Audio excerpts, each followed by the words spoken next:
बिस्मिल्लाहिर्रहमानिर्रहीम। अस्सलाम वालेकुम व्यूवर्स, मैं हूं नूर अपने चैनल चटखारा फ्यूजन्स बाय नूर से। और आज मैं आप लोगों को बची हुई रोटी से इतना ज़बरदस्त और इतना मज़ेदार सा नाश्ता बनाना सिखाऊंगी कि आपके घर वाले चाहेंगे कि रोज़ रोटी बचे और रोज़ ही ये नाश्ता उन लोगों को खाने को मिले। तो चलिए बिना टाइम वेस्ट किए हम रेसिपी को स्टार्ट कर लेते हैं, लेकिन उससे पहले मेरे चैनल को सब्सक्राइब कीजिए और बेल के आइकन को प्रेस करके ऑल के बटन पर क्लिक कीजिए ताकि आपको मेरी हर आने वाली नई वीडियो सबसे पहले मिल सके। और अगर वीडियोस पसंद आए तो एक लाइक भी कर दीजिए। सबसे पहले एक बाउल में हम 1 कप बेसन ले लेंगे। बेसन को हम छान लेंगे। हाफ़ टी स्पून मैंने यहाँ पे लाल मिर्च पाउडर, 1/4 टीस्पून हल्दी पाउडर, 1/4 टीस्पून मैंने यहाँ पे गरम मसाला लिया है और हाफ़ टी स्पून मैंने यहाँ पे नमक का डाल लिया है। और ये 1 टीस्पून पूरा भर के मैंने चिकन पाउडर का इस्तेमाल किया है। हाफ़ टी स्पून में इसमें ऑरिगानो शामिल करूँगी। अगर आपके पास ऑरिगानो ना हो तो आप मिक्स हर्ब्स वगैरह भी डाल सकते हैं, वरना स्किप कर दीजिए। हाफ़ टी स्पून है पिसी हुई काली मिर्च इसमें शामिल करूँगी और 1 टीस्पून के करीब मैं इसमें डालूंगी साबुत सफ़ेद ज़ीरा।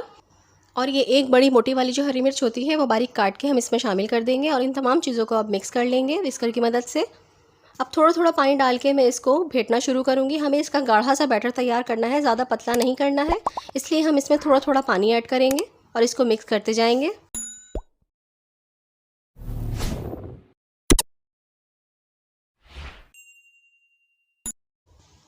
ये देखिए इतना गाढ़ा सा बैटर हमने बनाकर तैयार कर लेना है। ये देखें पीछे बैक जो है वो चमचे की कोटिंग हो रही है और बिल्कुल हट नहीं रहा, गिर नहीं रहा।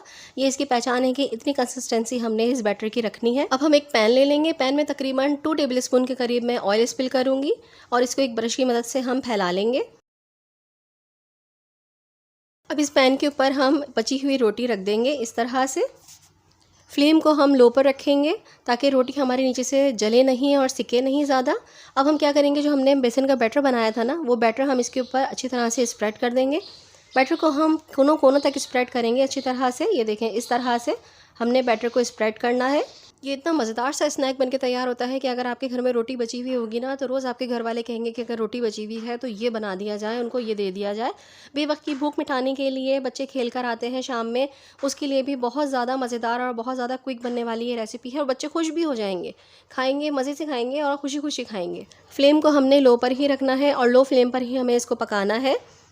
अब इसके ऊपर मैं डाल दूँगी थोड़ी सी बारीक कटी हुई शिमला मिर्चें। आपके ऊपर डिपेंड करता है कि आपके पास जो भी वेजिटेबल हो आप डालना चाहते हो, आप इसके ऊपर डाल सकते हैं। अच्छा, ये बच्चों के लंच बॉक्स के लिए भी बहुत ज़्यादा अच्छी है। अगर रात में रोटी बच गई है तो आप इसको सुबह झटपट से इस तरह से बना के दे सकते हैं। रात में ये बैटर बनाकर रख लीजिए और आप इसको सुबह जल्दी जल्दी झटपट से बनाकर बच्चों को लंच बॉक्स में भी दे सकते हैं। अब मैंने इसके ऊपर डाली है बारीक कटी हुई प्याज। अगर आपके पास धनिया है आप धनिया डाल लीजिए, ग्रीन अनियन है तो ग्रीन पार्ट उसका काट के बारीक डाल लीजिए। इस तरह से हम इसके ऊपर जो भी टॉपिंग करना चाहें, स्वीट कॉर्न्स हैं स्वीट कॉर्न्स डाल लीजिए। अब ये देखें साइड से ये पकना शुरू हो गया है। अब हम क्या करेंगे कि अब मैं इसको पलट दूंगी। बहुत इजीली ये पलट जाएगा, बहुत एहतियात से हम इसको पलट देंगे। अब अगर आप इसको तेज़ और ज़्यादा मिर्चों वाला बनाना चाहते हैं तो आप इसके ऊपर चिली फ्लेक्स भी स्प्रिंकल कर सकते हैं थोड़े से। इसके अलावा आप ग्रीन चिलीज़ भी इसके ऊपर बारीक काट के डाल सकते हैं, लेकिन ये बच्चों के लिए बन रहा है इसलिए मैंने इसमें मिर्चें कम रखी हैं। बस बहुत एहतियात से हमने इसको पलट दिया है। पलटने के बाद भी हम इसको नीचे से सेकेंगे। थोड़ा सा मैं साइडों से इसके ऑयल लगा दूंगी ताकि ये नीचे से जले नहीं और सिक के ये अच्छा सा क्रिस्पी सा बन जाए इसका क्रस्ट। बस आप इस तरह से हल्के हल्के स्पून की मदद से भी ऑयल इसके ऊपर डाल सकते हैं साइडों से, लेकिन अभी आपने इसको चलाना नहीं है वरना जो बेसन की लेयर है वो हट सकती है। बस हार्डली 1 मिनट लगेगा बेसन को सिकने में, फिर हम इसको आराम से मूव कर सकते हैं।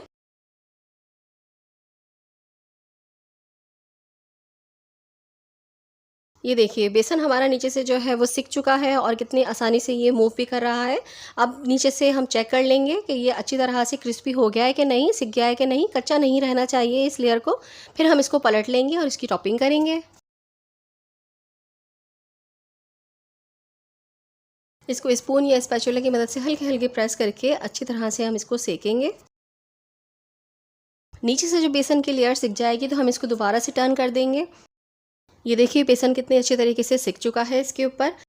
ये देखिए मैं इसको करीब से भी आपको दिखा देती हूँ। बेसन के क्रस्ट कितना ज़बरदस्त सा बन के तैयार हो चुका है और इसकी ये देखें कितना क्रिस्पी सा ये बन के तैयार हो चुका है। ये देखें इस तरह से बेसन को हमने सेकना है, तेल डाल के या घी डाल के या मक्खन डाल के, जो भी आपके पास अवेलेबल हो आप वो डाल सकते हैं। अब इसके ऊपर मैं थोड़ी सी मोज़रेला चीज़ स्प्रिंकल कर दूँगी।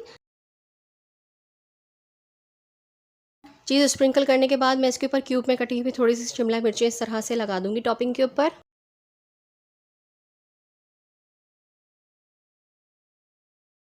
थोड़ी सी क्यूब में कटी हुई प्याज इसमें शामिल करेंगे और जब तक प्याज ना डालें जब तक तो मज़ा ही नहीं आता। जितनी चाहें आप क्वांटिटी यूज़ कर सकते हैं, ज़्यादा क्वांटिटी आप चाहें तो ज़्यादा क्वांटिटी यूज़ कर सकते हैं। अगर आपके बच्चे ज़्यादा खाते हैं, थोड़े से ब्लैक ऑलिव्स मैं इसके ऊपर रिंग में काट के डाल दूँगी। अब लास्ट में इसकी टॉपिंग पर मैं स्प्रिंकल करूँगी थोड़ी सी रेड चिली फ्लेक्स और थोड़ा सा हम उसके ऊपर डाल देंगे ओरिगानो। बहुत अच्छा फ्लेवर इसका आता है। बच्चे तो खुश हो जाते हैं कि आपने पिज़्ज़ा बनाया है, लेकिन ये एकदम क्विक थिन क्रस्ट रोटी का पिज़्ज़ा बनके तैयार हो चुका है। अब मैं इसके ऊपर थोड़ा सा डालूँगी केचप। केचप आप अपनी क्वांटिटी के पसंद के हिसाब से शामिल कर सकते हैं। ये देखिए व्यूअर, जब तक हमने टॉपिंग की है, जब तक हमारी चीज़ जो नीचे से हीट मिल रही थी उसको, उससे मेल्ट हो चुकी है। हम इसको कवर करके भी पकाने की कोई ज़रूरत नहीं है। ये बिल्कुल रेडी हो चुका है बनकर। अब नीचे से देखें इसका क्रस्ट भी जो है वो क्रिस्पी सा हो चुका है और ऊपर से भी चीज़ हमारी अच्छी तरीके से मेल्ट हो चुकी है। लीजिए जनाब, ये बनके हमारा तैयार हो चुका है घर का झटपट रोटी पिज़्ज़ा। खाने में टेस्ट इसका इतना स्कम्शियस है कि आप पता भी नहीं चलेगा कि आप इसमें बेसन लगाया हुआ है या आपने ये रोटी का पिज़्ज़ा खाया है। अगर आपको थिन क्रस्ट पिज़्ज़ास अच्छे लगते हैं ना, तो आपके लिए ये बेस्ट ऑप्शन है। आप तो फिर अपनी रोटी के हिस्से की, अपने हिस्से की जो रोटी आप बनाएंगे उसका तो फिर ये पिज़्ज़ा ही बनाकर खाएंगे। इस रेसिपी को ज़रूर फॉलो कीजिएगा।